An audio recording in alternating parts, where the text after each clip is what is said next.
The Good Buddies Anime Podcast is hosted by two rowdy, foul-mouthed American cowboys. Listener discretion is advised.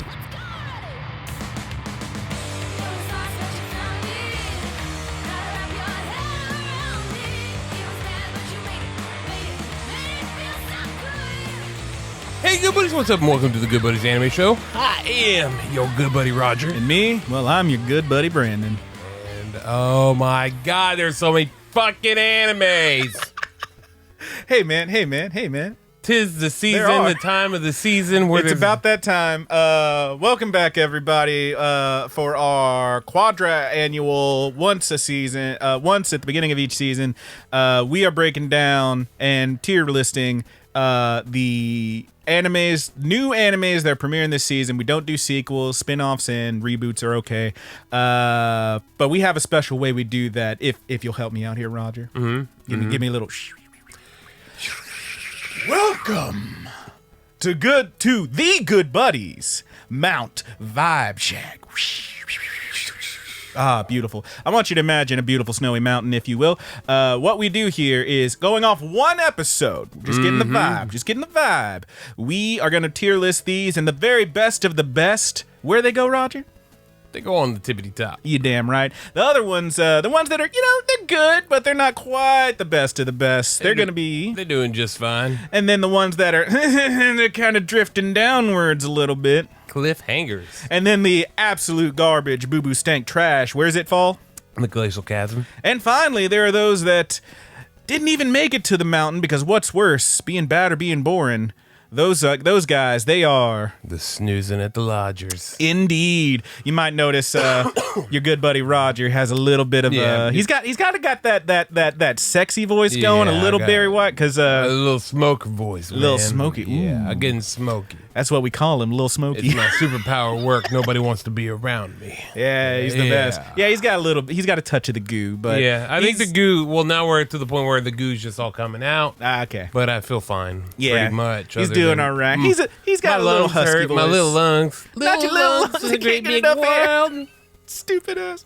But yes, just so we're clear, again, we go off one episode. And I want to point this out too. Go ahead. Unlike other major YouTubers and content creators, Brandon actually does legitimately watch an episode of every single one of these that's available. I watch at least one episode, and this time I made sure to only watch one episode of each of these shows, so that we got a decent vibe check for each one. Because I saw some videos pop up, and they're like, I watched one of every show, a new show from the season or whatever. And then you watch it. Yeah, and then they go through the video, and it's them watching the trailers. That's not what this is. I mean, I watched one of everything that's currently available. You'll see on the far bottom right and the very last row here, we've got a few that have a slightly different look to them. They are in grayscale and have a darker background. Those ones are going to be soul reads. Those are currently not available, but we had to get the episode out, so we'll talk about those at a later date. And we are going to soul read those and just kind of give you an idea of what we think they're going to look like.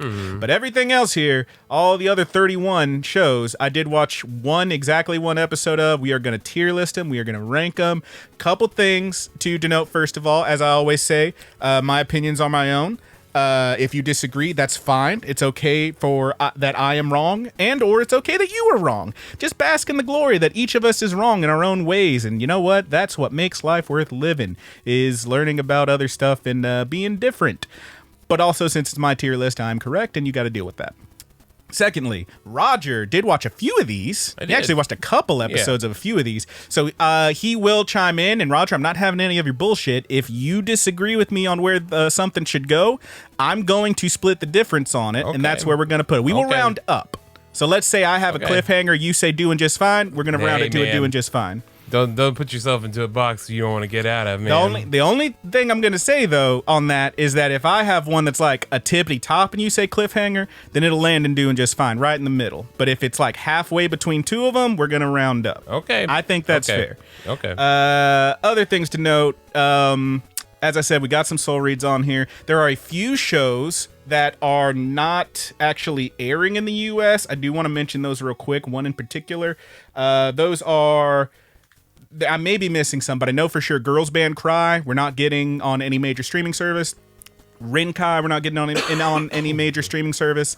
One of our soul reads that we will get to later should have already dropped. It's supposed to be on Crunchyroll, but it didn't, so I'm not sure if we're actually going to get one. Yeah, there's one that's got a countdown. Kaiju number 8 has a countdown. That one, boy, they are giving it the full Cody treatment. Jesus Christ. Yeah. But the other one next to it, Karasuwa Aroji, I believe that translates to the Raven does not choose its master or something like that. That one should have already been up. I keep seeing people saying it's supposed to be on Crunchyroll, but it's not, so I don't know if we're going to get that one or not. The big one that we're missing is Blue Archive the Animation, which is apparently based on a gacha game. It's very popular. It's apparently, I read some stuff saying it's currently the #1 new anime in Japan. Doesn't look like we're getting that one for whatever reason. Not on any legitimate streaming site or application. You're going to have to look up some of those fan subs. And lastly, look, y'all, there's one on here that I'm kind of dreading, because depending on how much my good buddy Roger knows about this specific thing, I'm going to have to explain some weird shit. I'm going to give it the short version anyway. But there's one on here that I'm going to need a couple extra minutes to talk about. We will get to it. And I might die out of having to explain this thing. Okay. I want you to imagine trying to explain, let's just say, hentai to your dad. Okay. That's how it feels. But we'll get to it. Okay. So, well, let's see. Well, you want to see if you can 360 no-scope it? Yeah, dude.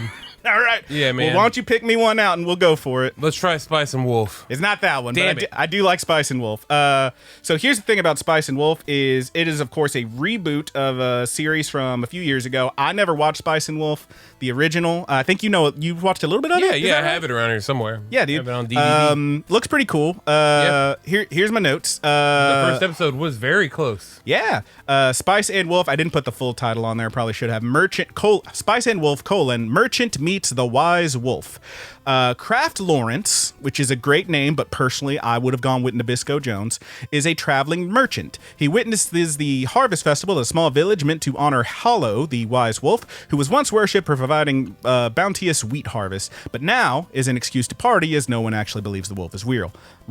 Well, she is real, and she's nude. After leaving town, Kraft finds her sleeping in his wagon. Seeing as how the townsfolk have upgraded their skill tree to include irrigation and dropped their old god faith bonus, she's decided to leave and has chosen our humble merchant as her way out.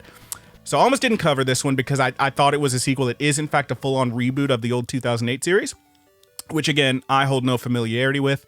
Therefore, with fresh eyes and an open heart, I can say it's pretty good. It looks good. It's got good music. Characters are pretty much instantly endearing. I found them very fun to watch. It's a little slow, maybe, but I liked it. What'd you think, Roger? You watched this one? Oh, yeah. And what'd you think? It follows the first episode of the original pretty close. Yeah. The animation is a little bit better. Yeah. I always thought the show was pretty cute. I don't know why I never got around to finishing it. It's just one of those things that fell to the wayside. But I will finish this because I'm excited to see it back and it being reanimated. Yeah, I liked it, man. I could see this going and doing just fine, but I think by the end of it, it'll probably end up as a tippity top. People love this show, man. Okay. People genuinely love this show. Yeah, man. I do have it marked as a doing just fine. If you think off of 1, it would go there. I'm cool with it. I think off of 1, it's doing just fine. All right. I think it takes a couple before it gets real good. Oh, yeah, I imagine. I mean, most shows do. Why don't you pick us out another one, big guy?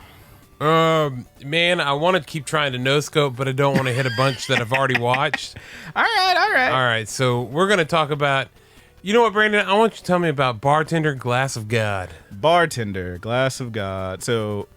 Bartender. this one's silly. All right, Bartender Glass of God. Bartender : Glass of God. 2 ladies are attempting to find a new bartender for a hotel, but the boss's standards are just too high and too vague. Plus, they keep running into this goofy airhead guy as they search. If you hold control and do the wheel, it'll let you zoom in. If you're not watching the video of this one, which will go on YouTube, Roger's figuring out how to zoom in a little bit. That's good. Yeah, good enough. Yeah, we got all the soul reads on the bottom. That'll good work. enough. They keep running into this goofy airhead guy as they're searching for other candidates. Now, once they run out of options, they end up at a tiny bar just to find that goofy airhead guy mixing up some magic. So this show, it's cute, but it's kind of slow. Animation is decent. I do like when he's mixing up drinks, hitting the shaker and whatnot. They really, they have some pretty smooth animation there. And, honestly, my favorite thing about this is that they actually have real labels on the alcohol, which is kind of fun. There's actually Maker's Mark and fucking shit in here. It's pretty fun. Ultimately, it's a goofy little slice of life that borders on parody with how serious its main character takes tending bar. Let me give you a direct quote from this bitch. Do you know the meaning of the word bartender? A bar is a perch on which one may rest, and tender means soft or gentle. Therefore, a bartender must be a gentle perch, a gentle place to rest.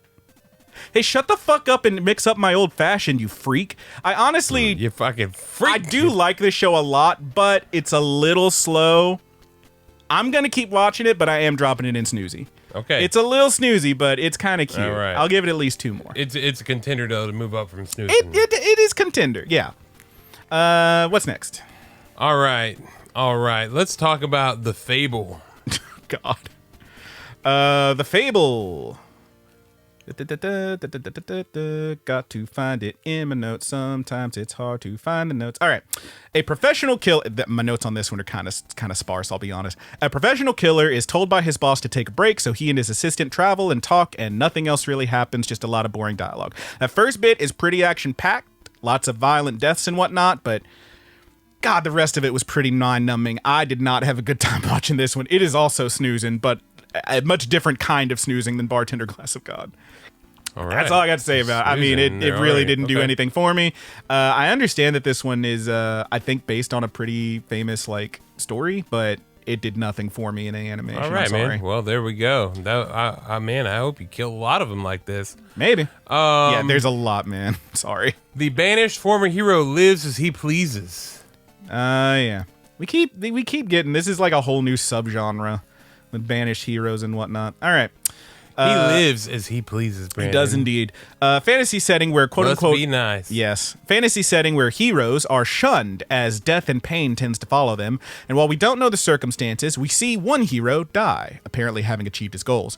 And then we see him reincarnated into a noble house. He is promptly cast out from that house for being a level 1 loser with no skills, and thus he begins his journey to just kind of do whatever he wants. He is, of course, stupid OP and has been concealing his strength and promptly ends up traveling with the princess and her guard as they set out to find the new hero of this world.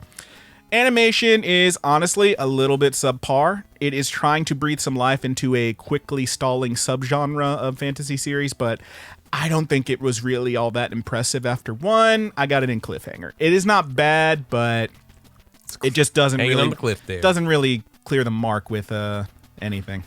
What's next? All right, man. Why don't you tell me where you're going to toss this salad bowl of eccentrics? I hate that you said it like that. You'll let me know when you hit one that you've watched, right? Uh-huh. Okay. A salad bowl of eccentrics. This one was on my list. I was going to watch it because I thought the title was funny. It's kind of interesting. This one's a reverse isekai. We have people from a fantasy world that end up in the real world, wherein the 7th princess of some kingdom is run off by a bunch of rebels. She jumps into a portal and ends up in modern-day Gifu, landing on top of a struggling private investigator. She cons her way into living with him and then reads a lot of Detective Conan, so she decides she wants to use her magic to help him in his work. It's cute enough, but pretty standard as far as these kind of things go. It's not really breaking new ground. Tries to crack a joke or two, but nothing all that memorable. There's a little bit of fan service with her Lady Knight guard, who also jumps through the portal, and she ends up separated from her and hanging out with a homeless guy down by the river. Lady Knight is at least not a teenager, so that's nice. But overall, it's pretty so-so. This one's also a cliffhanger for me. All right. Spoiler alert, there's gonna be a lot of cliffhangers. Hanging on the cliff. Hanging on a cliff. All right, man. You want to do one that I watched? Yeah, man, hit me. Let's see here. Let's talk about. You know what, dude? Let's talk about a cool show with a really unfortunate name. Let's talk about Windbreaker. Yeah, I hate the name of this one because It's bad, dude. it's pretty bad. It's a bad name. Here in America, that is It's either a jacket or someone who farts a lot. Yeah. Like there's no other. yeah. So all I can think about is people farting the whole time. Yeah.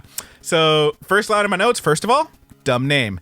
Delinquent kid has been shit on his whole life because of his weird two-tone hair and heterochromia eyes. He moves to a new town after hearing the high I school still think gang. that's a weird trope, but you know what? I will not get back on that Yeah. soapbox because maybe somebody Well, did so give him. they do make a point in this one of being like, first of all, people make fun of people for anything. Yeah, Obviously, sure. That's easy. Sure. They make fun of this guy specifically because he's got like the stereotypical half-white skunk hair Mm-hmm. and heterochromia eyes, and they're like, it kind of seems like they're making fun of him for trying so hard. Like, this guy thinks he's fucking cool. Oh, What a okay, I loser. You know see. what I mean? I see. But he moves to a new town after hearing that the high school gang of that town is the lowest of the low and assumes that means more tough fights. He wants to fight. He wants to be strong.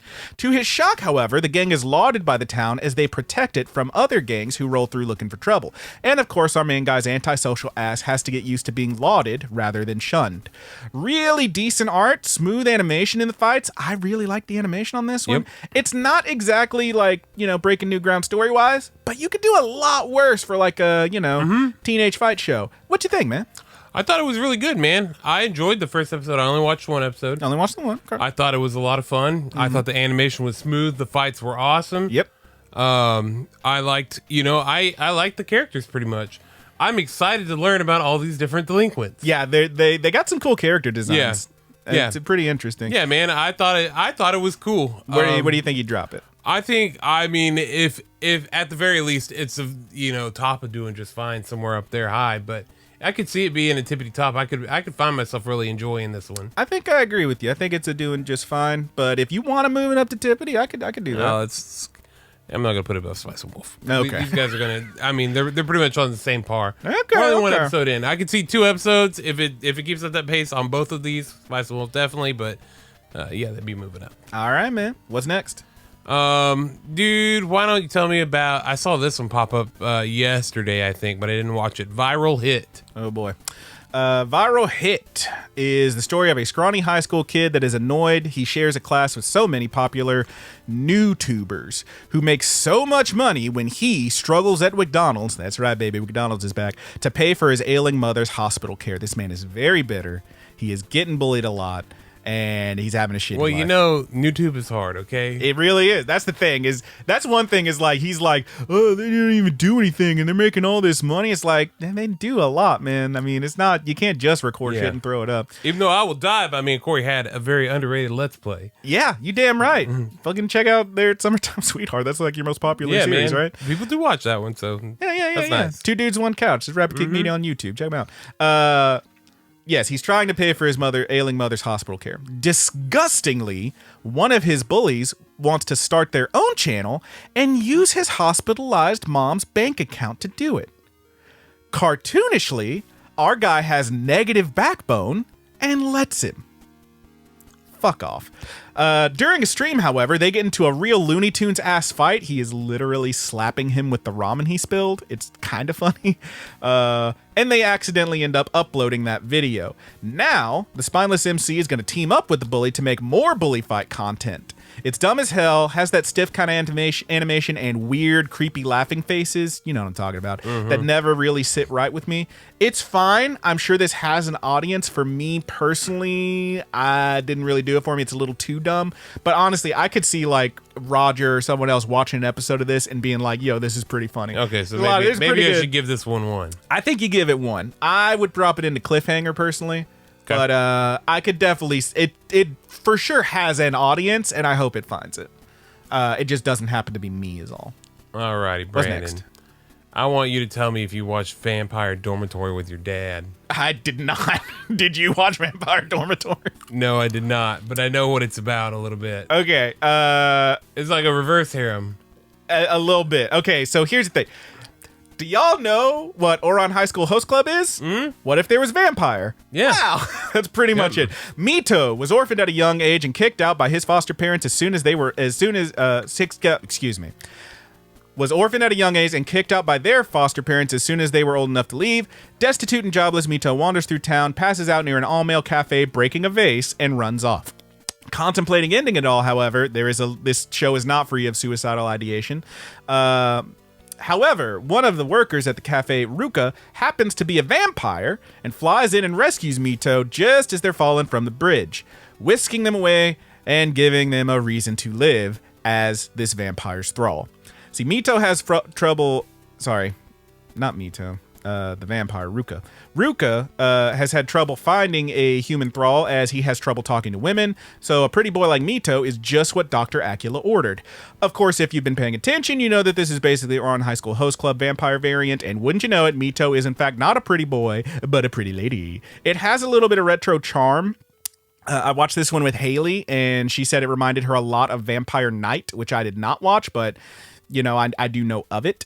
It's got some cute-ish moments, but ultimately is a little too slow for me. Not slow enough to snooze, but I did drop it in cliffhanger. It's fine. I might watch another one or Let me two pick it up. just to get a little taste of it, but You said it didn't really cliffhanger? do it for me. Yeah, Bam. That's Cliffer. All right, man. Let's see here. Let's see. Why don't you tell me about Studio Apartment, Good Lighting, Angel Included? Yeah, man, I'll tell you Good about that title one. right here. Pretty fun. It's not a bad title, I guess. So boring but nice boy wakes up to find a girl sweeping on his apartment balcony. He immediately spills his mug of milk on her chest and thighs. It's one of them. Heaven is missing an angel because God wants her to learn about humans. And after a pretty slow and honestly kind of boring episode, he agrees to let her stay, and she vows to make him happy as that's part of an angel's job. It looks cute enough, but it's mostly just kind of one of those, look how cute this is shows. There's not really any jokes. It's kind of real slow. I found it pretty meh. I'm dropping it in snoozer. But honestly, it's kind of cute. If you just want something with like cute characters and shit, you could do worse. All right, man. Tell me about Tadaima Okari. Oh God, you found it. All right. So here's the thing. I'm gonna take a couple extra seconds on this one. I'm sorry to stretch this out. Go ahead. There's a couple different ways to watch this one. Did you watch this? No, but I am kind of familiar with it. Okay. Yes. Okay, so a businessman and his house husband, partner, raise their adorable baby. Now that's great and fun, and it's a show about a gay married couple just living. Awesome, love that. There's some light drama with people seeming to have prejudices. Okay, fine. The prejudice have nothing to do with them being gay or raising a child. They stem from the fact that the businessman is an alpha, and the house husband is an omega. Yeah, this is the Omega verse. So you do know what that anime. is? Yes. Oh, thank God. Okay, so Yes. that's heartening that I That's don't how have to. I knew what I was like. Okay. Oh yeah, this is that one with the Omega verse. Yes. So Yeah, I actively did not watch this. if you do not know what the Omega verse is, here's the thing: you can watch this. You can pretty much just ignore when they talk about alphas and omegas, and I think you will be in for a very wholesome show about a gay couple raising You their would son. hope. Probably. I don't know if they're going to get into more of it, but here's the thing. Now I need to explain what the Omega verse is Yes, if you don't know. If you lean into this Omega, because dude, Listen, this, if you don't want to know, skip ahead. Because here, yeah, So the Omegaverse, brief history lesson. Okay, fuck. It's a subgenre of fanfic and slash fic that started around the 2010s, beginning primarily in the supernatural fandom.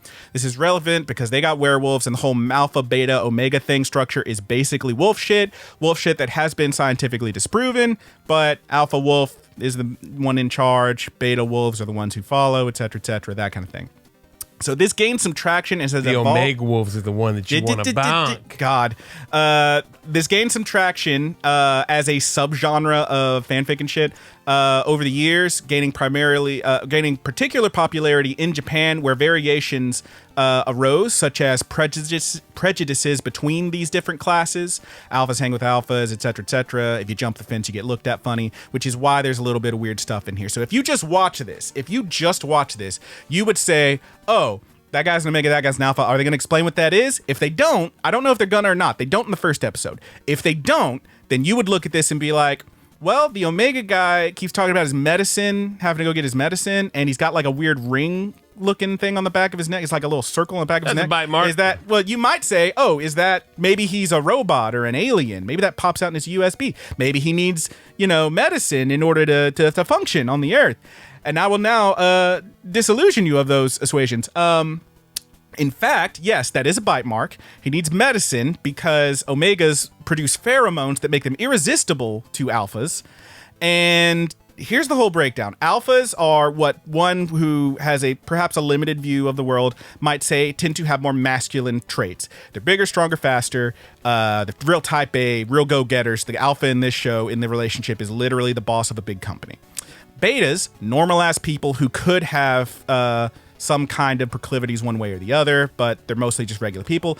Omegas are ones who would have, if you had a limited worldview, more feminine qualities, those being very gentle, very loving, a healer type, and literally being so submissive and breedable that even Omega dudes can get pregnant and have self-lubricating buttholes. That is a thing on the fucking Wikipedia page for Omegaverse. So it's worth mentioning. Now, here's the thing. This was all designed so you could get real weird and sexy with these characters that you like when you write fan fiction of them, or your doujins, or your mangas. I think there's a whole culture of, without using the R word, of forceful sex nature. This is a thing. Well, so that is a thing in like fanfic in general. Unfortunately, a lot of like, this is one of the things that like bums me out. But I think this is like, that's like a key part of this, is it not? You're not wrong. But like a big thing in like a lot of Boys Love series, older ones mostly, would be that like some dude couldn't stop himself, went a little crazy, and now they're in a relationship because that's what happened, right? I mean, there's a lot of shows that do that, a lot of older shows and mangas that do that, and I'm really glad that we're mostly getting away from that. It's been a great year for queer representation in anime. Fucking, I'll just spoil this one for you. That fucking Cherry Boy show, Cherry Magic, that stuff, literally ends with those characters having a montage where they get married. That's beautiful. That's great. The thing about this whole subgenre is that it is mostly real weird sex stuff that like literally that's a bite mark so that the alpha marked him, you know? He has to take his medicine. I already talked about all that. Here's the issue with this show is that if you don't know that, it's kind of a weird show.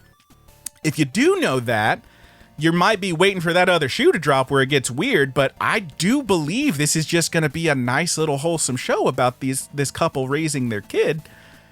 And thirdly, if you're like me and know what that is and know all of that, you might be saying, hey, why would you bother making it in this verse if you're not going to do all the weird sex shit? That's kind of boring. Yeah.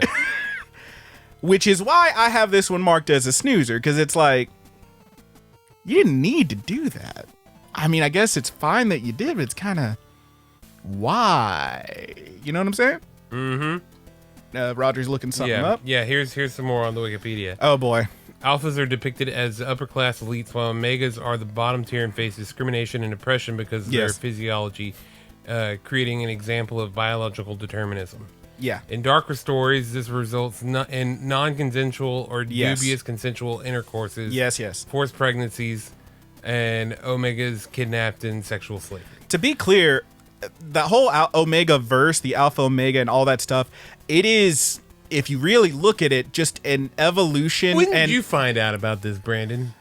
I've been on Tumblr for a while, dog. Okay. Sorry. It is a evolution of, and perhaps one could say the logical conclusion of, you know, putting on your fic like, hey, this one's Cloud and Sephiroth, and putting on there like sub dom, top bottom, seme uke, that kind of stuff. This is just, okay, now you would say Alpha Omega, and you know it's gonna get fucking weird. So the thing is, if you make a show that's like in that verse but isn't all fucking weird, I gotta wonder why you bothered. Yeah. It kind of takes what is undeniably a weird, freaky, super wild thing and just defangs it. And I think that makes it kind of real boring. I feel like, I mean, like, I don't know much about this show. It is very cute. But I mean, I feel like it's going to add like some of the, you know, almost like the Twilight-esque war or whatever, you know, like. Yeah, I don't know. Like maybe some weird people entering into the relationship or Dog, maybe, yeah. I'm telling you, man, off this one episode, it's just like, there is a couple times where like the Omega guy with the fucking baby goes to like pick up dad from work, you know, the Alpha guy, and one of the fucking coworkers is like, oh wait, you're an Omega?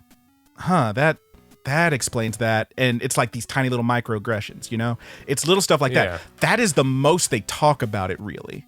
Like, otherwise, it's just them being a very cute, loving family. There's a whole thing with, like, it's Christmas and the kid loves the star on the thing because he's his family star and he knocks it down. He gets real sad and they got to get a new star for the tree. Oh, it's just fucking cute. I don't think they're going to go that way. It's the self-lubricating anus that freaks me out. That's what I'm saying. That's what I'm saying. Yeah, it just doesn't make sense to me that why would you do that? I think it's a snoozer just because, like, all right, why'd y'all do that if it's not gonna be weird? Yeah. Like, I don't know. Yeah. I've and that's not just me. I've actually you like had checked to out. explain this to your dad? No, I'm saying if you had to, if you didn't know what that was, imagine me telling I you thought you might have watched anus. this with your dad. No, God, no.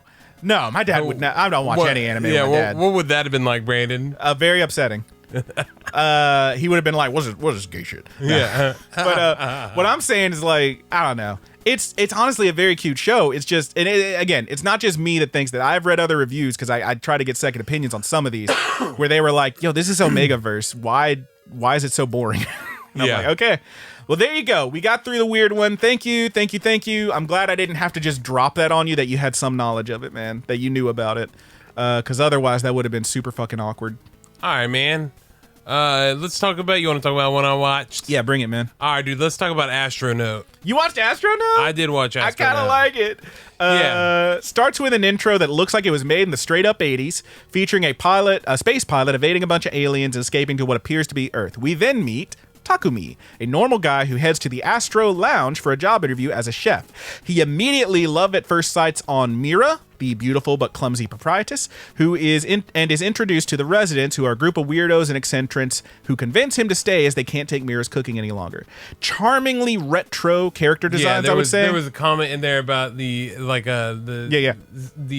God, what was it? The salmon roe, like the eggs or whatever. Like how desecrating their young. Yeah. She's a serial fuck up. Charmingly retro character designs, jokes are the star here. I actually had to pause from laughing once or twice. Yeah. I am not fully convinced this Goofy show about Goofy and co-inhabitants, at least one of whom is for sure an alien. I will not spoil. That's the end of the episode. I don't know if that'll hold my interest, but it is at least off to a decent start. What do you think, man? Oh, I like this one a lot. I thought it was funny. Okay. The only thing that was weird to me is the animation style. It's a little... It looks like it's being... You ever watch a movie on the PSP? Yeah. On one of the UMDs? Yeah. You know how like all the lines or whatever are kind of jaggy and stuff? Yeah.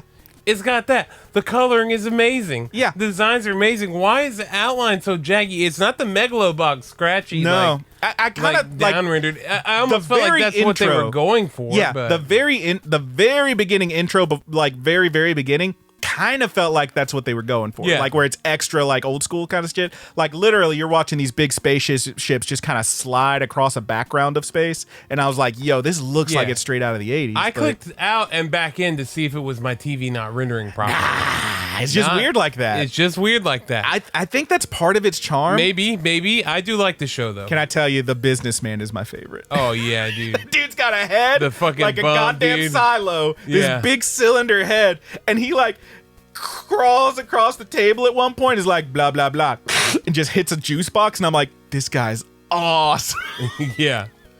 I kind of love it. Yeah, on this one, man, I would put this one at the tippity top. This is one of my favorite. I have it doing just fine. I will move it to tippity top if you like it that much, dude. I really like enjoyed this that show, first dude. episode. I thought it was really funny. It's real goofy. And Astronaut's very fun. The characters are just really something else, man. Yeah, it's just goofy bullshit, and I kind of love it. It's not really like the Asobi say, but it's got like that same vein of goof. Yeah, it's goofy as fuck. I really did enjoy that stupid one. shit's gonna be happening in this one. All right, man. Here's with another one. Okay. Let's talk about Remonster. Oh boy. So let me pull it up in my notes. Gotta find it. Here we go. All right. Dude gets murdered and reincarnated as a low-level goblin. Oh yeah, it's an isekai.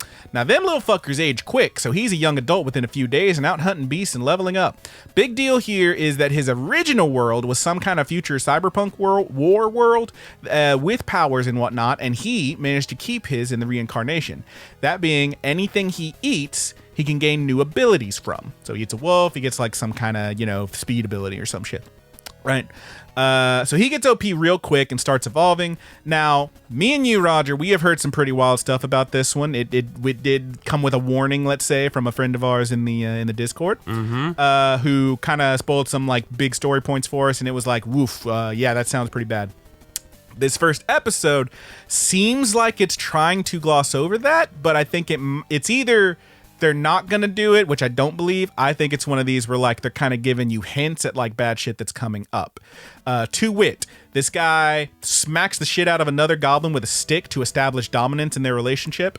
There is definitely some human women in a storage closet, and they are implied to be forced to conceive goblin babies. So, feels like the kind of thing where they don't want to show the real bad shit up front, so they're kind of teasing it.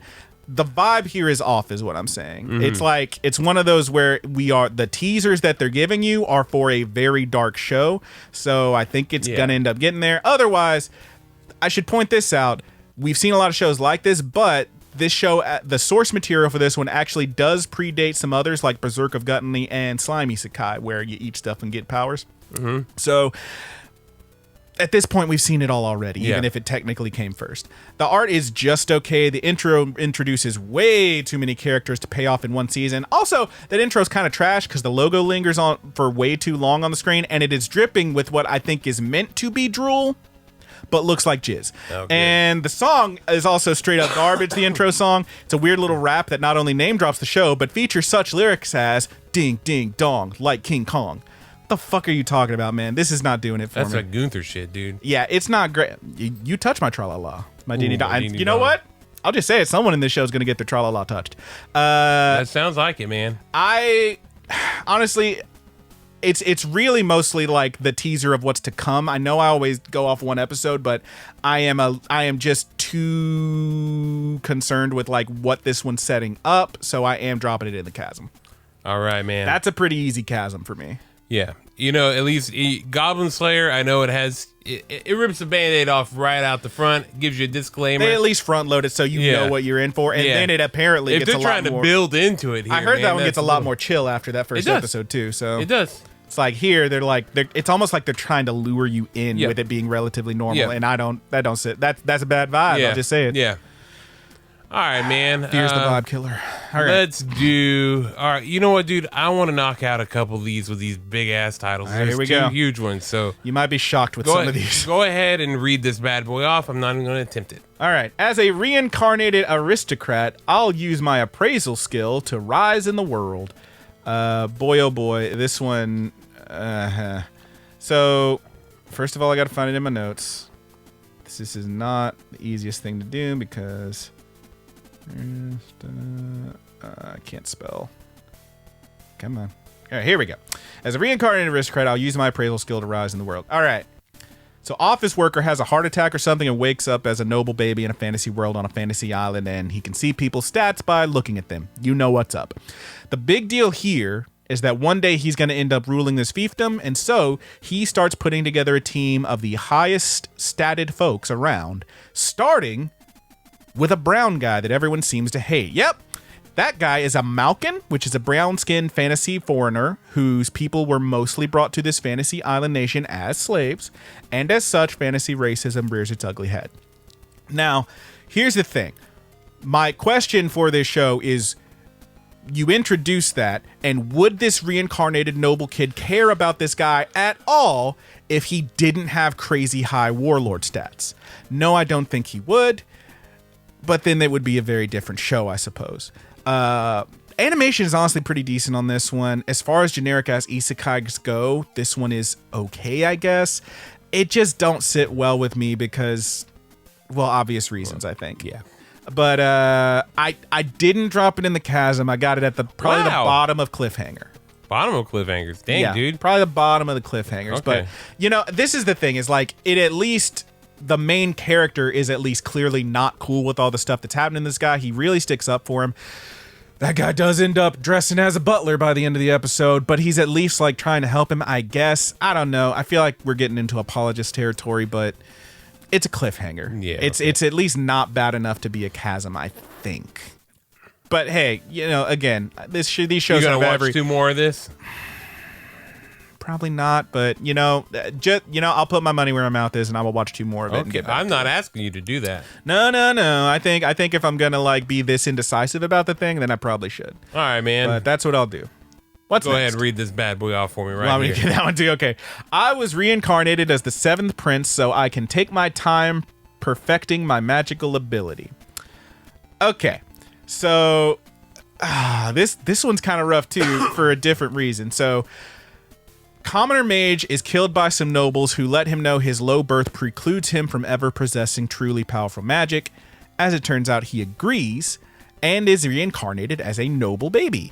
Now, with not only natural skill and access to an immense library, but all the knowledge of his previous studies, he is, at only 10 years old, crazy OP and wants nothing more than to learn even greater magics and get stronger. To this end, he sneaks into the forbidden library of the castle, where he is accosted by a powerful demon. I will not spoil what happens next.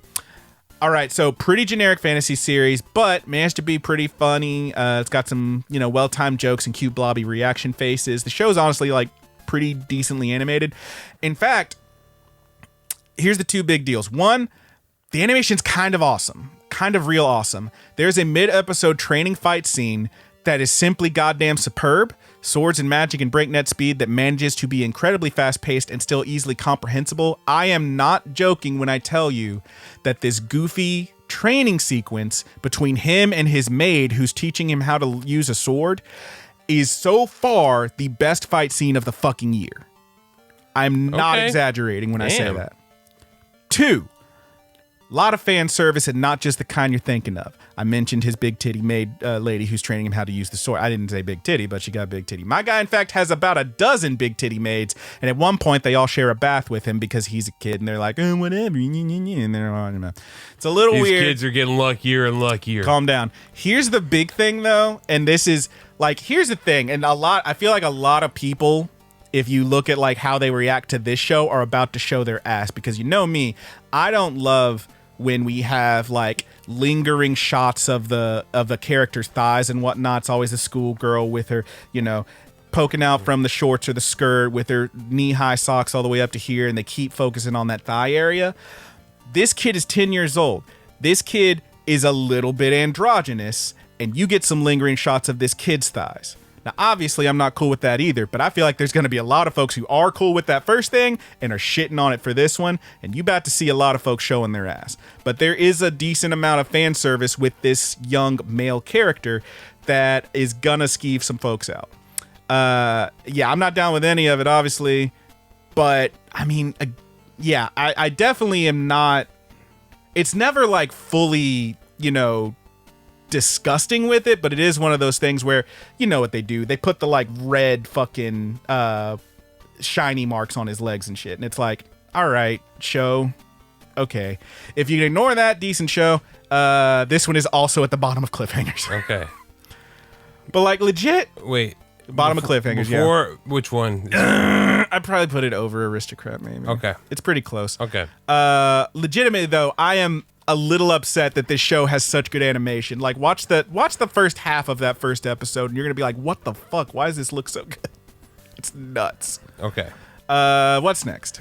All right, man. Let's hit a long one that I watched. That you did watch, okay. Yeah. Chilling in another world with level 2 super cheat powers. I'm actually glad you checked this one out because I had to get my obligatory long title isekai in, Well, so here's the thing. To do one. Here's the thing. And I had 2 good reasons to watch this one. Yeah, I believe you did. Yeah. Yeah, okay.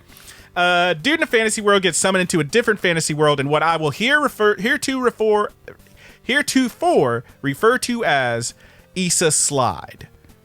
We've had isekais, real world fantasy. We've had reverse isekai, fantasy the real world. We have the dreaded double isekai, reverse isekai even, where we go from fantasy world to real world back to fantasy world. This one's fantasy to fantasy. That's an Issa Slide is what I'm going to call that. Because we didn't know the real world at all. Dude has regular stats, his highest being 10 in HP, so when the blonde hero type in the next summoning circle over is revealed to have perfect 99 nines across the board, our guy is tossed out and shipped off to the edge of the evil forest where the demon army is hanging out in hopes that he will fucking die because they don't want to deal with him. He then levels up after fighting some slimes and for no apparent reason gets sideways 8s in every stat. Yep. He has infinite god mode, and without even realizing how OP he is, he does a quick speed run. Literally speed runs the entire fucking fantasy genre. He masters loads of magic, purifies the forest, instantly killing all the demons, teleports back to town, and runs into every hot bench at once. The blonde paladin girl with the blue armor, check mark. The purple mage girl who's a little prickly and doesn't like him, check mark. The red-haired ranger girl who's got the bow and arrow, check mark. And naturally, the buff black berserker girl, check mark. Also, there's a wolf demon girl who's absolutely going to take on a big titty waifu form to hang out with him. That would be Roger's 2 big reasons for watching this one. Am I right? No, man, it was level 1 and level 2. Fuck you. It's dumb as hell, but has decent animation, and honestly, I was entertained. Yeah, I thought it was pretty entertaining. It's pretty fucking fun. It's like a little upsetting how fun it is. Here's the big deal for me, of course. You know I hate when these fucking shows do the slavery shit. Most of the time, they're like, well, it's Norman Hill, so we'll have the main guy do it too. That, don't make no excuses. The MC is always so OP that they could change the system if they wanted. You want to do a show that features slavery, just say you do, you fucking cowards.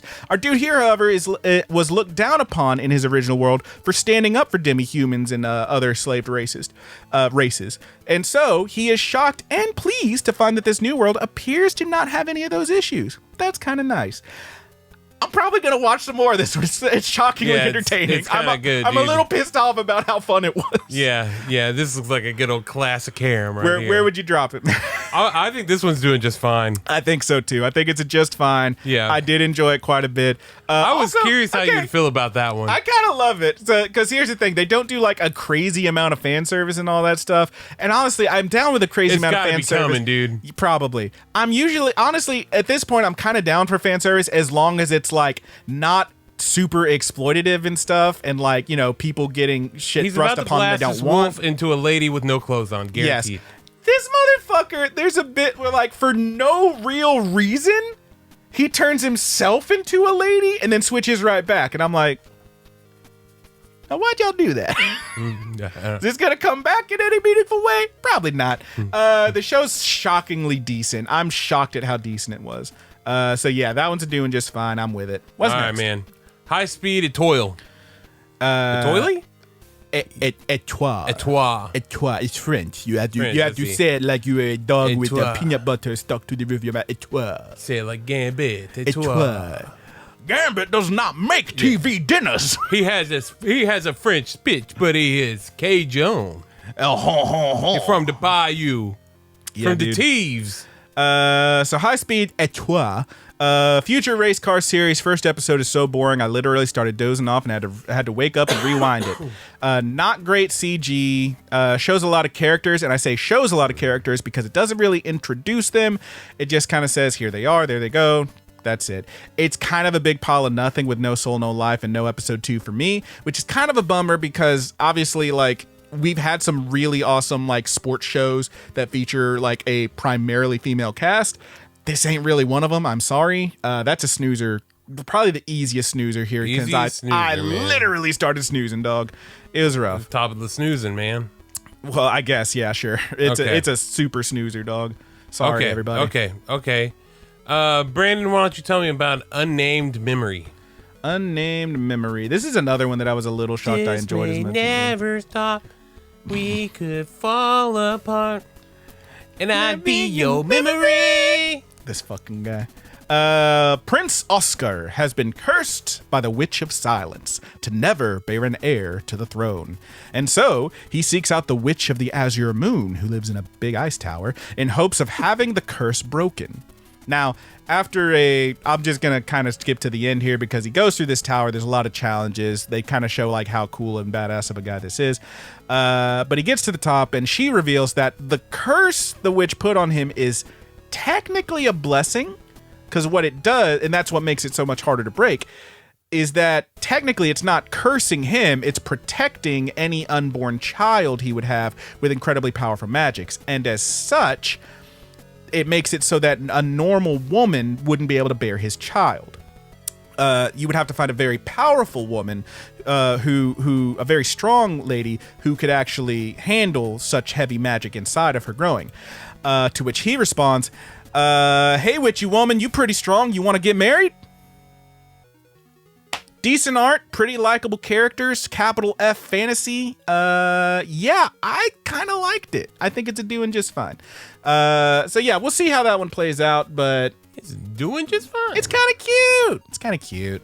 What's next? All right. Let's try out. Let's do Mission Yozakura Family. All right. So I will try to remember to mention when these are on anything except for Crunchyroll. This one, Mission Yozakura Family, is on Hulu. Tayo lost his entire family in a car crash. Both parents and I think his brother, I think is what was at the funeral. Well, this one's a real bummer up top. And now, having lost his entire family, he avoids making any sort of connection with others as he doesn't want to get close to anyone and lose them too. A man is having some PTSD. It's a real bummer. The only exception to this is his childhood friend Mutsumi. Excuse me. I think I might have spelled this wrong. Mutsumi, I believe is her name. Who refuses to let him go. Turns out, however, that she's a member of a spy sibling group full of eccentric weirdos, the eldest of whom is so overprotective of Mutsumi that he will torture and or kill anyone that gets too close to her, and now he's got his eyes set on Tayo. And there's only one way to save that boy. The rest of the family gets together and tries to protect him, but the thing is, the Yozakura family code forbids any other family members killing family members. And so, a boy's got to get hitched and become a spy himself. Okay. Decent art, interesting enough story. Just it just didn't pull me in, I guess. Okay. I don't know why exactly. There's nothing really wrong with it, but yeah, it's just some of it seems kind of random and silly, and it could use a bit more time developing the characters. I think if you give this a couple more episodes, it would move up easily, but for now, I think it's a cliffhanger. I think it's a high cliffhanger, but it's a cliffhanger. Okay. High cliffhanger is where it went. Yeah, it's okay. You give it a couple more episodes, maybe they get a little bit better development on here, and it'll be fine. All right, dude. Tell me about An Archdemon's Dilemma: How to Love Your Elf Bride. Oh boy, so I actually watched this one I with saw a little Haley. synopsis about this one, and I was like, "Wow, Brandon's probably gonna hate this." Yeah, you think so? We'll see how it goes. So this one starts with a lady getting who's like mid-assault by a faceless freak, and then she gets saved by Zagan, a powerful sorcerer, who then goes into town and crosses paths with a beautiful elf named Neffy. And while he is usually stoic and unfeeling, he finds himself immediately in love with her and fretting over how to break the ice. Also, when I say crosses paths, I do mean purchased her at an auction. The art is pretty bland. It's not particularly funny or exciting. Pretty similar things, you know? Mostly, it's kind of just this dude's inner monologue being like, oh my gosh, she's so beautiful, but how do I approach her? How can I get closer? How do you talk to an Money. angel? How do you talk to an angel, Roger? Who you purchased with money at an auction? And she's just sitting there like, so are you going to kill me or what? Nah, it's a chasm. It's in the chasm. Yeah. Well, how did Haley feel about this one? We both thought that it had a couple moments like that were like, I don't know, it seems like it's trying to be funny, but you definitely bought that lady. This is not fun or funny. It's just kind of fucky. Real fucky wucky is what I'm saying. Fucky. Yeah. All right. It's not the Ancient Magus' Bride, is what you're saying. No, that's the thing. And that's the thing that I actually brought up with her. I'm glad you mentioned that because I almost forgot to say this.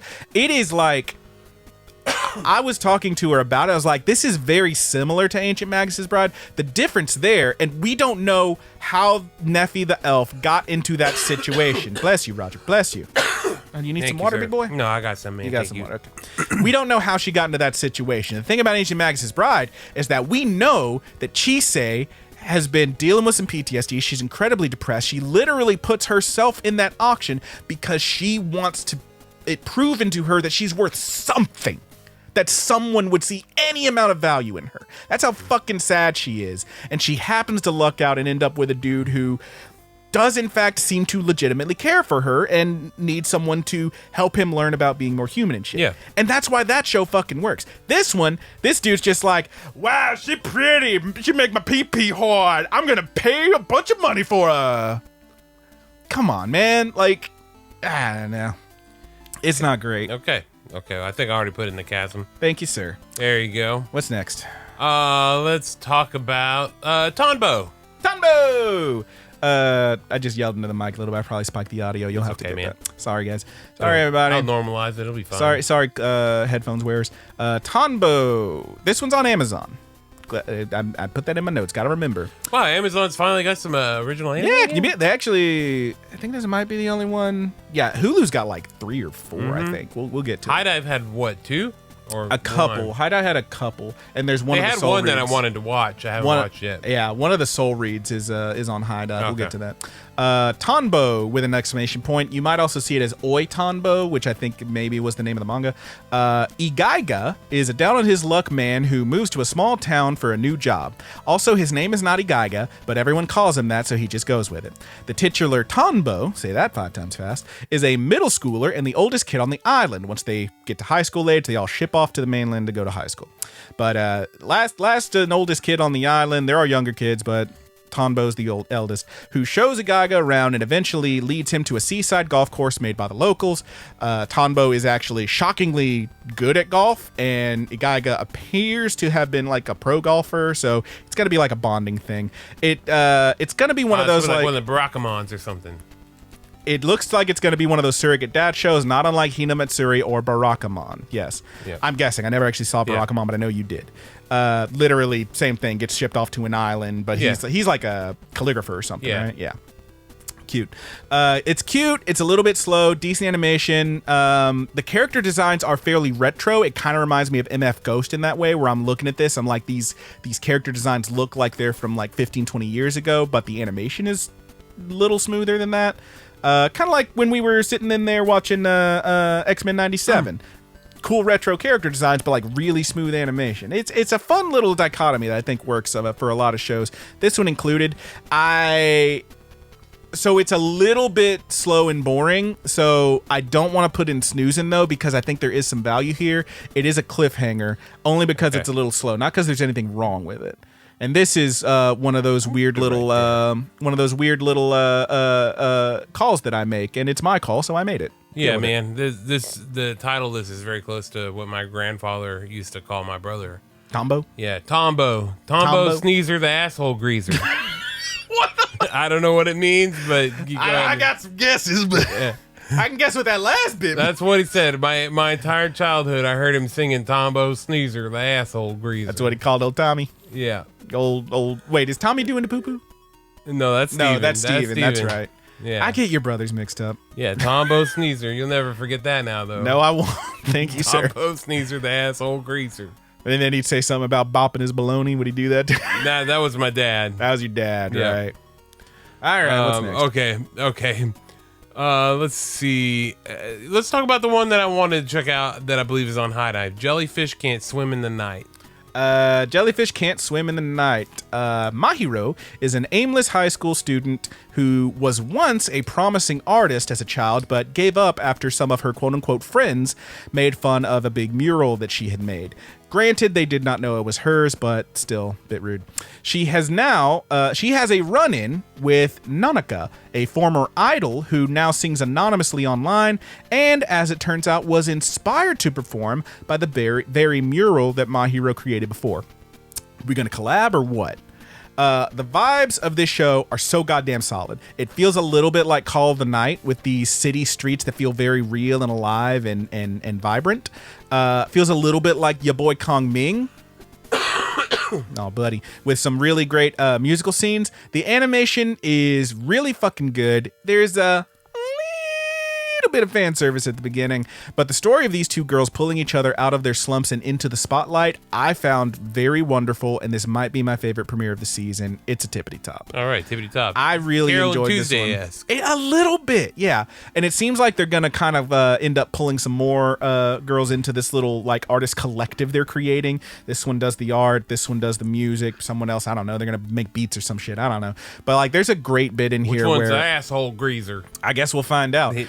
But there's a bit in here where like the singer girl like literally has like a whole like she's just jamming out on the acoustic guitar on the street, and it fucking rocks, dude. It's really decent. I really enjoyed this one. Yeah, I do plan on watching a lot more of that. Okay. Also, yes, that one is on High Dive, lest I forget to mention. I think you did, Yeah. but yes, that one's on High Dive. All right, man. Let's talk about Go Go Loser Ranger. Go, Loser Ranger. Bloop, bloop, bloop. Is this Gotta Hulu find one? It's somewhere in my things. Yes, this one is on Hulu. 13 years ago, a huge flying fortress appeared, bringing with it the evil monster army. Thankfully, a group of Super Sentai-type heroes, the Dragon Keepers, rose up to oppose them. We see a battle, and very quickly while watching this fight, you realize that these battles are fairly farcical. The babyface heroes always defeat the heel monster of the week, and it's army of foot soldiers known as Dusters. They're the putties of this show, the Dusters. Going deeper, we discover that the Dusters are actually the only invaders left. They have the ability to like shapeshift, so they turn into whatever monster we need this week, and then they go out there and get their asses kicked.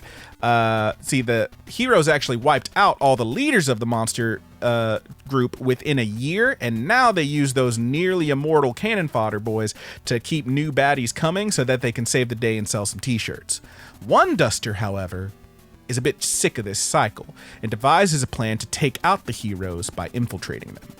I had a decent amount of fun with this one. It's got a decent art style. Sounds a little bit like The Boys. It's kind of fun. I have not seen The Boys, so I wouldn't know, Okay. but it sounds pretty fun. Yeah, I should probably really watch that show. People keep telling me I about only it. watched the first season so far. Yeah, I got it in doing just fine. Doing just fine. Yeah, Okay. Go Loser Ranger on Hulu. It's not bad. All right, man. Well, let's talk about one that I watched, dude. Let's go with. You know what, dude? Let's go ahead and talk about Tonari no Yokai-san, Tonari. which I had a fun little blurb for you last night. You did indeed. Do you wanna read me Yeah. Let me what your get little that. text message Yeah. was? Because it was pretty fun. We were just kind of talking about how many weird anime there were. There's a lot of weird shit yeah, this season, yeah. This season. And you said, I said, let's see. I was like, well, there's this one show about these furries and they're super nice, and it has a very Ghibli-esque animation and designs. Oh, and the smoke creature from Lost is there. yeah, it seems like it. It's unclear to me, and we will find out in later episodes, I suppose, if that's a sentient smoke thing or if that's just a representation of the void, because they the do talk about void, that. yeah. Yeah, I don't know if the void is like Well, was sentient. the thing in Lost a sentient?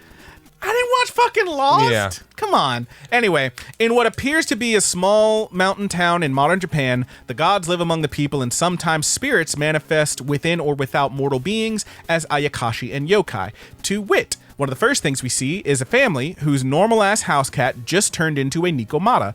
And now the little guy has to fill out his yokai registration paperwork and get insurance, and it's going to be hard to work to pin with his little paws. Aw, he's so cute.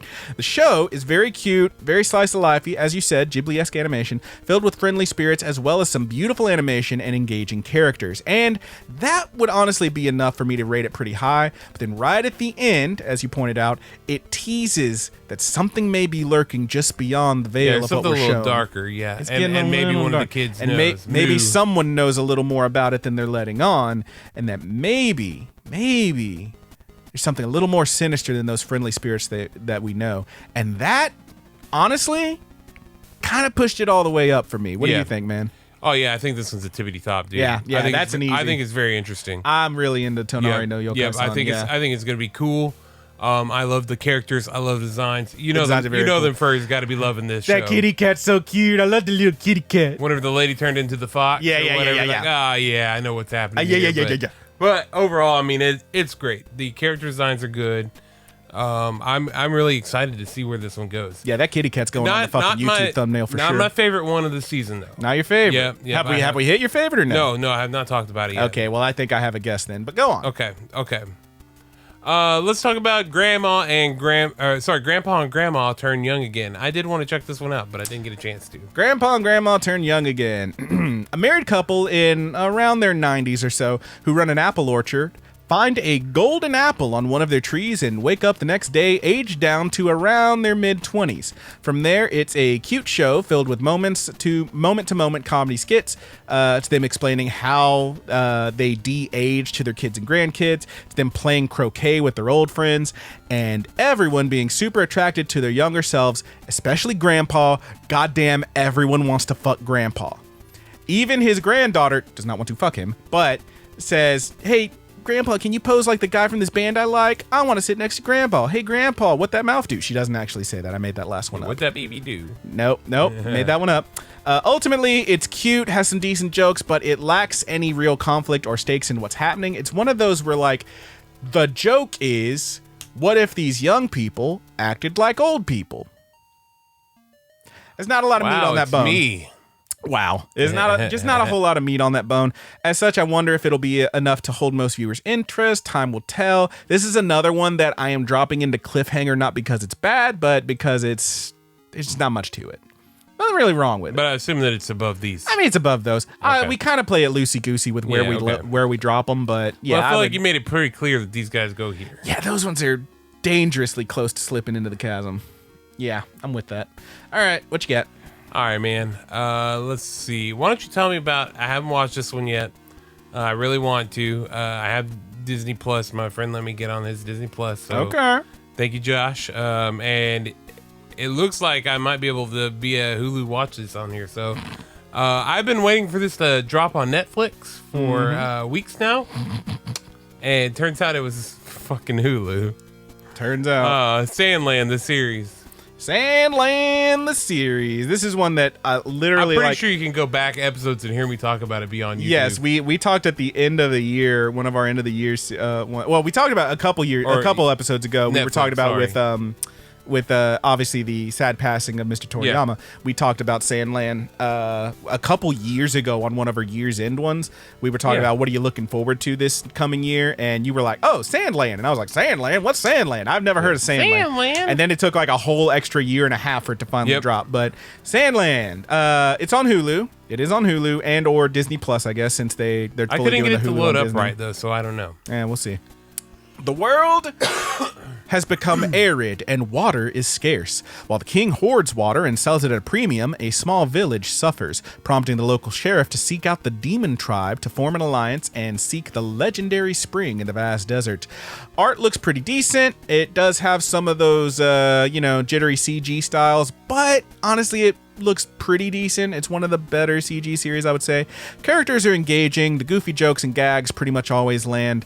This one actually dropped a few weeks ago, like in March. So I honestly I didn't even realize it was out until someone at work told me about it. And then I was like, oh, I got included in the spring series, even though it technically would be like the end of the winter, but whatever. I rather enjoyed it. Super fun. Obviously, R.I.P. Mr. Toriyama. This one's it's a pretty decent series. I think it's doing just fine. I wouldn't do tippity top. I think it's doing just fine. Okay. But it's pretty fun. Pretty real fun. I'll definitely watch some more of it. All right, man. Oblivion Battery. Oblivion Battery. I think this one's done by Mappa. It's done by somebody. I'm not sure. So this one's a baseball show. Haruka, have to be, right? Have to be. Haruka and Kei are the perfect pitcher and catcher duo. If you don't know... Omegaverse? No. They are... No, not like that. Like literally baseball. If you don't know, there is a term for the pitching and catching team, which is battery, which is why they're called... This is Oblivion Battery. The reason it's called Oblivion Battery, I will get to. Anyway, these guys are real badasses. They're the best at this shit, making headline news and coming to be known as the Diabolical Battery. Yamada faced them once and was so blown away by their skill that he gave up baseball and transferred to a public high school that does not have a baseball team. But wouldn't you know it, Haruka and Kei show up at that same high school. Why the fuck would they go here? They don't even have a baseball team. Turns out, Haruka is as stoic as he ever was, but Kei, the catcher, seems to have lost his serious side. He's a bit of a goofball who won't stop talking about nipples because he suffered some kind of head injury and has no memory of ever playing baseball. He is fully amnesiac, does not have any idea what that is, hence the Oblivion half of the title. Decent animation, fairly likable characters. Its only real downside is it's a show about baseball. I love the game personally, but we've all seen these amnesiac athlete stories a few times already. It's a little bit trite. That said, I could definitely see some sports fans jumping onto this one. It's fine. The guy's pretty goofy and fun in a dumb way. This is another one that I'm dropping into cliffhanger. Nothing wrong with it. All right, it's cliffhanger. But it's just not quite enough to be doing just fun. Not quite there for me personally. Both those. Yeah, I'd put it there. Over Vampire Dormitory. Okay. Probably over Viral Hit. Yeah. Okay. You know, put it next to Tombo, the other sports show. Where's Tombo at? To the left. Second one on that row. Oh, yeah, There there you we go. go. Close enough. There we go. Works for me. All right. I don't know how I moved that around so bad. There we Oh, go. who gives Whatever. a shit? There we It don't go. matter. Whatever. We very rarely actually care where they are on their perspective Yeah, thing. I'm just having fun with it, man. You sure are, I just gotta have some fun. I'm glad you're having some fun. What's next, big boy? All right, man. Tell me about God's games we play. God's games. Games. Gods games. The gods must be gamers. Select humans have been granted power so they can challenge the gods in games of skill. One young man, Faye, has a promising future, and many anticipate that he'll be the first to win 10 games in a row and get some kind of cool god prize that we don't know about until the end of the episode.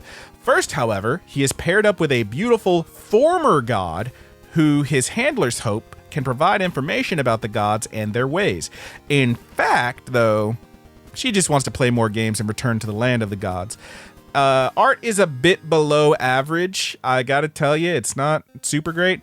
And while it purports to be battles of wits and clashes of intellect, we mostly just watch them play memory, and sometimes they run from a big monster god, which is kind of boring, but it has a day one dub, so that's pretty cool. I think this one's a snoozer. Snoozing at the lodge, but probably higher up. It's fine. It's definitely above High Speed of 12. That one really put me to sleep. Okay. If we're gonna do this, move bartender up to the front. Move bartender to the front. Okay. Yeah. Come on, man. Let me go. There we go. There we go. There we Okay. go. What's next? All right, man. Let's We go got ahead. 4 more, and then we Yep. got soul reads. So let's do. I feel so bad we that I got- spelled one. I've watched 2 of these, Okay, bring it. and I know what you want, Ron. Yeah, man. know what So speaking of 2, I had 2 good reasons to watch Mysterious Disappearances, and why I think that it is amazing. All right. 2 good ass reasons. All right, buddy. Mysterious These reasons are good as ass. See if you can guess what his 2 reasons are in this first sentence. Ogawa is a big titty bookstore clerk who comes to possess a weird old book that holds a strange and dangerous power. Hey, it's inclusive body shapes. You're right about that. When things start getting intense, who should show up but her co-worker, a wisecracking short king named Adashino. That's who- right, dude. Short King. Yeah, who seems to know an awfully lot about arcane artifacts. So, based on the intro, it seems like the arc's going to involve some lady running afoul of some ghostly magic shit and these 2 solving the problem. It's a little bit Dark Gathering, but with a lot of extra fan service. It's a little bit Bunny Girl Senpai, but with, I would say, considerably less charm.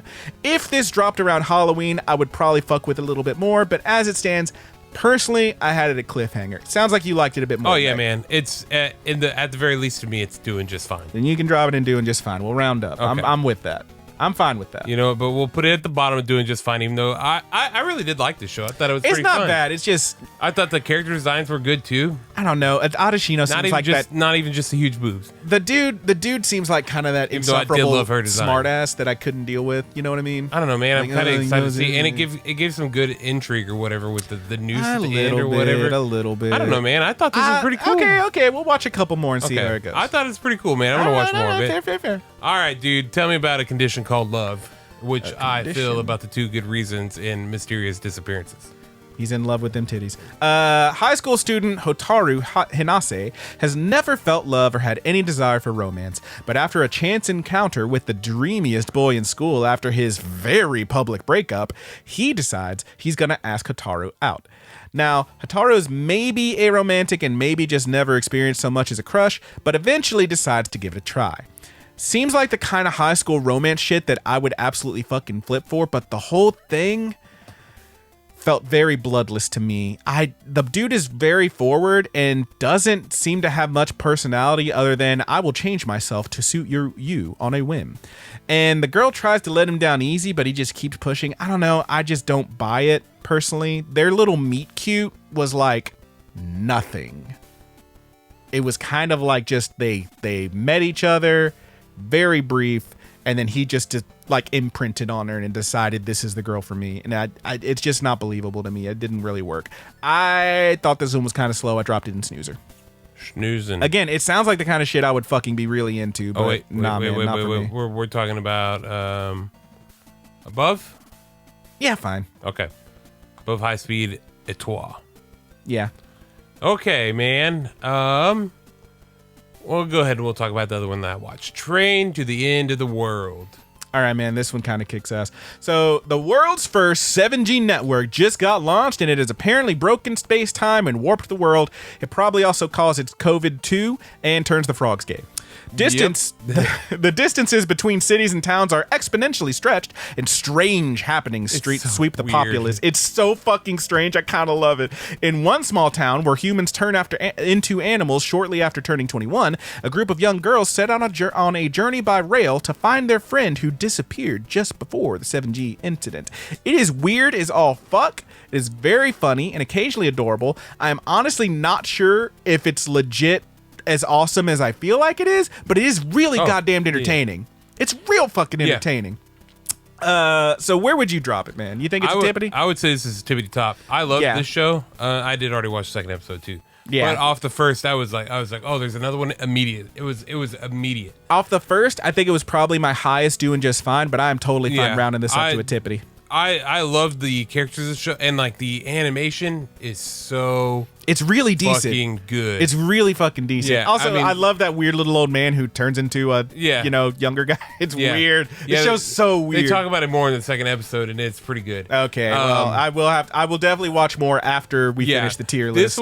This one has like, it's got. I mean, I almost would put the animation on par with Wonder Egg. Like it's really good. I don't know if I'd push it that far, but it is very good. I love the designs. I love the girls. And I would put the weirdness and like the high strangeness of the story. I'd say the only thing to watch out for is that first episode in particular. There is a lot of just dialogue that's like, it's literally like two old people just talking back and forth for a while, but like then when that's over, it kind of just flows. It's mostly exposition, but then it does also like have the main characters doing more of the exact same exposition. That's the only real issue I had with it. They kind of repeat everything just to make sure you get it, I guess. But then the rest of it is so fucking strange. It's like borderline Sunny Boy. That's weird. What I was gonna say. You know, it's like, you know, I thought it was Wonder Egg kind of like animation level with Sunny Boy kind of high strange things. Yeah, I'm with it. I'm definitely into how weird God knows this is. That I love Sunny Boy. So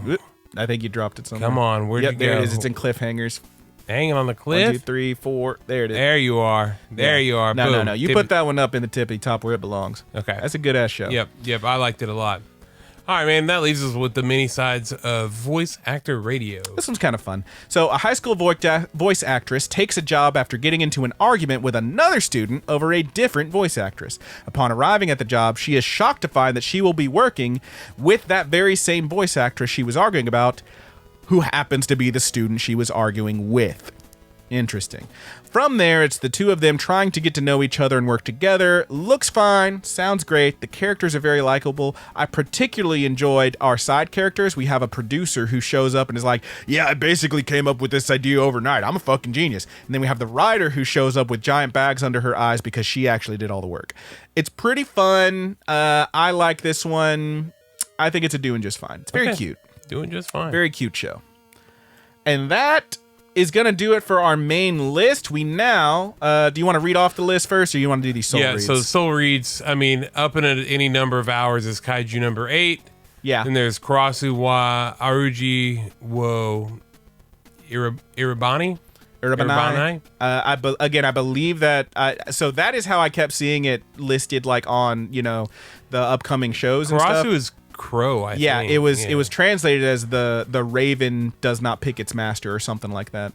We have the Newgate and Whisper Me a Love Song, which I, of course, did miss the H on whispered.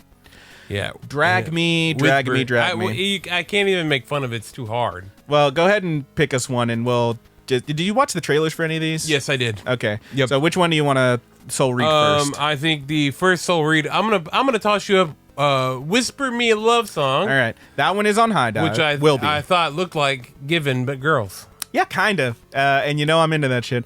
High school girl falls in love with an older girl in school after seeing her singing. Looks like cute Yuri love story. Not much else to say about it. I think that one's going to end up being doing just fine. You know I love that kind of shit. Doing just fine. Yeah, these will go at the ends of each level. Okay. What's next? Let's do the Karasu.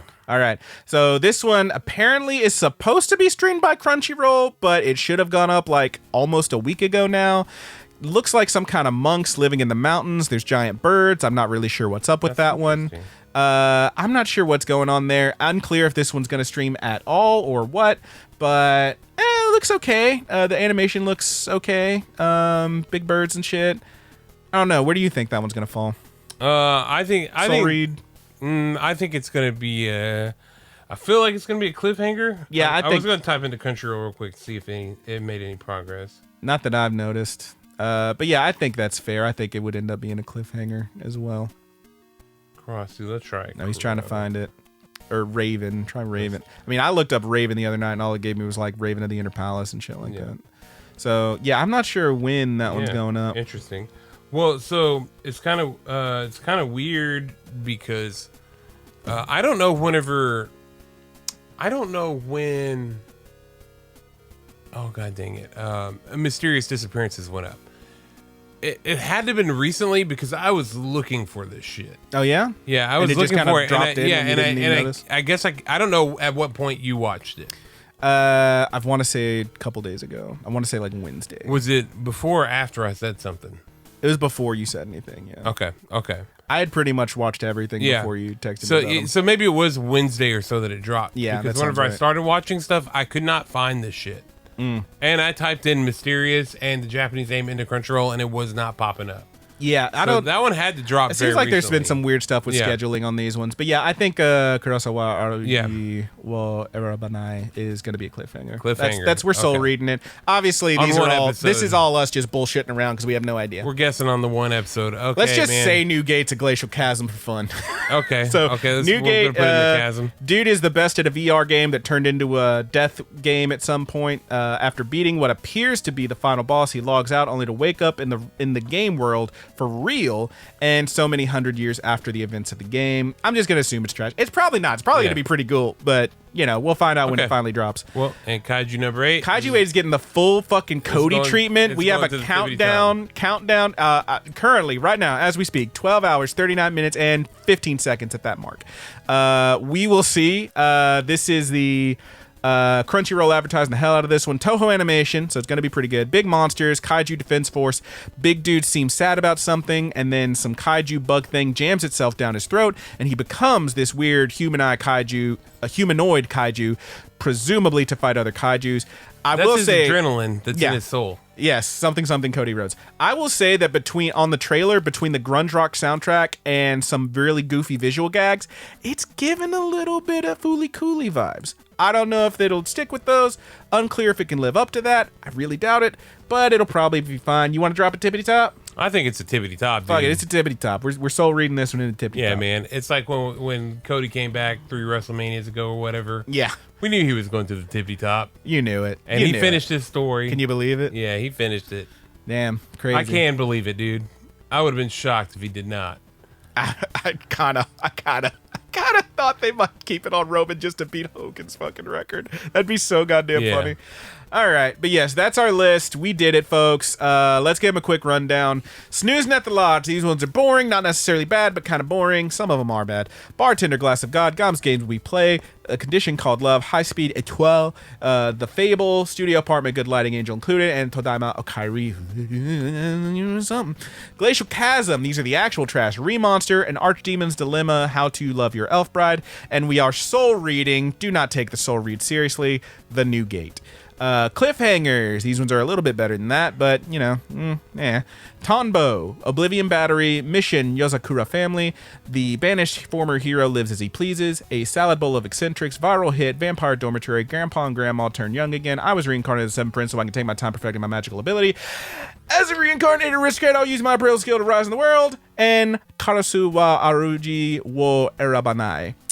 Doing just fine. That last one's a soul read. Doing just fine. Spice and Wolf. Merchant meets the Wise Wolf. I didn't put the subtitle on there, but that's what it is. Windbreaker. Chilling in Another World with level 2 super cheat powers. Unnamed Memory. Go, Loser Ranger. Sandland, the series. Mysterious Disappearances. The Many Sides of Voice Actor Radio. And Whisper Me a Love Song. That's a soul read, and I misspelled it. Sue me.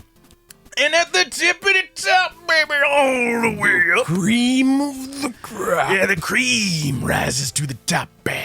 We got Astronaut, Jellyfish Can't Swim in the Night, Tonari no Yokai-san, and Train to the End of the World with Kaiju number 8 as a soul read, getting the Cody Rhodes treatment. And that'll about do it for us. Thank you so much for listening. We're not going to talk about anything else because these episodes always go long. So let me do the very short version of the plugs. Thank you so much for hanging out. If you want to tell us where you And we can tell think... what we're doing next week, too. Ooh, yeah. What are we doing next week? We are doing Spy Family, the movie. Yeah, What's it called? White. Code White. Code White. Code White. Spy Family, the movie Code White. I bought us the tickets. We're all going to go see it. It's going to be a good time. Hopefully it doesn't suck. I can't imagine it will. I don't think love it me will. Some, love me I some thought Spy the trailer Family. looks great. Yeah, I've very carefully been sure not to watch anything about Okay. it. I want to go in as blind as Yeah. possible, but I think it's going to be a good time. So yeah, that's what we will talk about next time. Is that? Do you know if we're doing next week or the week after? We're gonna do it next week. We're dude. gonna shoot for next week. We're watching assuming it next, neither of us get sick. Yeah, we're watching it next Thursday. Assuming Friday that neither just of us is lines sick. up. Yeah, Perfect. man, let's just hit it. Barring an We unforeseeable took catastrophe. a yes. week off or whatever too, and I We mean, took a couple weeks off. it has been a long. It's been a rough like end end of the month and beginning of this. I know we month, always so. say that, but man, retail is hard. Yeah, we out here working for a living. So, thank you so much for listening. Give us your online dollars. If you're out there working, Get us out of here. If you're out there working for, we got to start that Patreon. Yeah, it's true. Not yet. If you want to tell us how you're living and working for the weekend, by all means, there's a number of ways to do that. Tell us what you thought about all these shows. Tell me how actually Arch Lehman's Dilemma is not that bad. Get over yourself, Brandon. It's actually pretty fun. Tell me how Remonster, actually, he's just misunderstood. Tell me how actually Astronaut kind of sucks, dude. By all means, there's a number of ways you can tell us about that. The easiest one is on the Discord. You can also send us emails. We got a bunch of other social media we may or may not use. And this one, as all tier lists do, will be going up on the YouTube eventually. Obviously, It'll go up this week. yeah, it'll go up this week. The actual episode is never the podcast is never laid. The YouTube, sometimes I forget to actually hit the upload button because I make the thumbnails for these. Yeah. I already started on the thumbnail though. Give you a spoiler alert. That cute little kitty cat from Tonari no Yokai-san is in the thumbnail. Okay. But otherwise, What about the two things that I love the most? titties? Come on. Mysterious experiences. I'll see what I can do. We'll see what happens. So far, I definitely got the kitty cat. I feel like the opening gives you a lot of good I definitely shots. got the prince from Sandland in there. I am kind of thinking about I managed to find a really nice glossy PNG of the kid from Reincarnated Seventh Prince, and I found a pretty great shot of the goofy kid who lost his memory in Oblivion Battery, where he's doing one of these. What you don't know is that when he does that, he's saying nipple hair, which is pretty funny. Kid's a dumbass. Anyway, we'll see who ends up in the thumbnail. And if you want to place bets, by all means, leave us a comment. While you're at it, if you're on the podcast, leave us 5 stars and a comment wherever you're listening to this, Apple Podcast, Google Podcast. By all means, we love you. Thank you so much for listening, and we will see you next time. Give a shout out to our musicians. Thank you, Mary with Sea Monsters, aka the Mary Janes, for use of our opening theme, Paper Doll. You can find that at a lot of different places. That band at a lot of different places, but that particular song is only on marywithseamonsters.bandcamp.com. Check them out. Drop a couple bucks. I think you can get the stuff for free, but hey, be cool. We also want to give a shout out to our good buddy Haas. That's Thomas Tastes Better on Instagram and Dungeon Witch on YouTube for the use of our closing theme, The Buddy's Good. One more time, that's Haas, Thomas Tastes Better on Instagram, and Dungeon Witch on YouTube. And that about does it. Roger, do you have one to take us out on? Dude, probably not unless it's a cough. I mean, you're good at coughing. Let's not cough into the mic. All right, that was a little one. Let's not cough into the mic. Well, let's just go there and see what happens. Okay. Let's just go there and see what happens.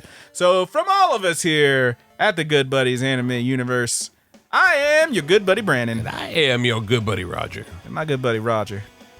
There's 2 things he truly loves in this world. And it's my fucking balls. Yeah. No, it's titties. He loves titties. No, level 1 and level 2. As long as there's titties. The only 2 levels I can beat. This fucking guy. Love ya!